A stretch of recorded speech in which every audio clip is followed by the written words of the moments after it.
এবার শেখ শাহজাহানের ব্যাংক অ্যাকাউন্টটি ফ্রিজ করে দিল ইডি, আরও বিপাকে শেখ। সম্পত্তির পর এবার শেখ শাহজাহানের ব্যাংক অ্যাকাউন্ট ফ্রিজ করলো ইডি।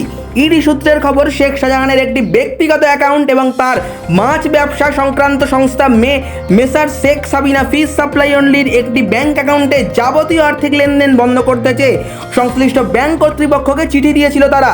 সেই মতোই ওই দুটি ব্যাংক অ্যাকাউন্ট ফ্রিজ করা হয়েছে। আরও বেশ কয়েকটি ব্যাংক অ্যাকাউন্টের লেনদেন সংক্রান্ত তথ্যও চাওয়া হয়েছে বলে ইডি সূত্রের খবর।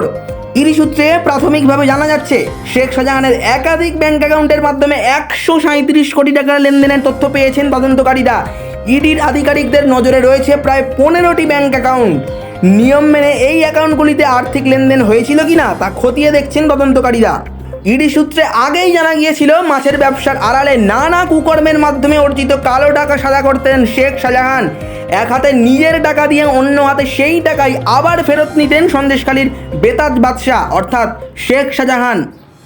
শেখ শাহজাহান প্রথমে নগদ অর্থ তুলে দিতেন কোনো ব্যক্তি বা সংস্থার হাতে, তারপর সেই টাকায় ব্যাংকের মাধ্যমে নিজের অ্যাকাউন্টে জমা করাতে বলতেন। মেয়ের নামে রেখেছিলেন সেই নিজের মাছ বিক্রি সংক্রান্ত সংস্থার নাম। শেখ শাহজাহানের বিরুদ্ধে ইডির তরফে দুটি ইসিআইআর রয়েছে, একটি রেশন বন্টন দুর্নীতি আর একটি বেআইনিভাবে জমি দখল এবং মাছ চাষ, এমনকি মাছ আমদানি রপ্তানির মাধ্যমে বিদেশে কোটি কোটি টাকা বেআইনি লেনদেনের মামলাও রয়েছে। গত শুক্রবার সিবিআইয়ের হেফাজত থেকে শেখ শাহজাহানকে জেল হেফাজতে পাঠানো হয়েছিল।